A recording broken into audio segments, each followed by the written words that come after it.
Usap-usapan nga ngayon sa social media ang video ni Kylene Alcantara at ni Kobe Paras. Marami tuloy nagtatanong na mga netizen, ano ba ang plano ni Kobe Paras? Magbabalik pa ba ito sa PBA or magpapadrop pa ba ito sa PBA or magbabalik action ba ito sa basketball?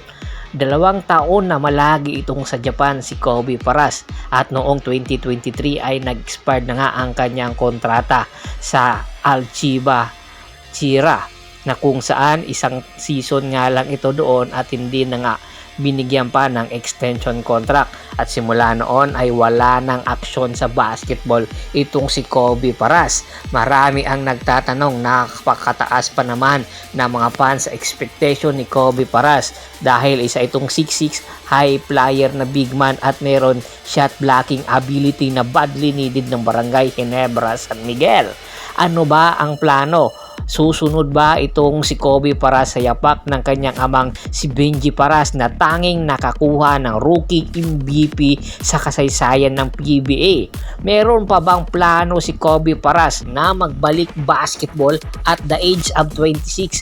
Malayo pa ang mararating ni Kobe Paras kung siseryosohin niya ang pagbabasketball at hopefully makabalik ito dahil marami ang nanghihinayang sa kanyang talentong nasayang lang. At eto nga ang pinaka-special sa kanya. Pwedeng kausapin ni Kylene si Kobe Paras na magbalik PBA dahil ang kanyang talento bibihira lang sa isang mga manlalaro na isang high flyer big man na meron shot blocking ability na inihahalin tulad niya sa kanyang amang si Benji Paras.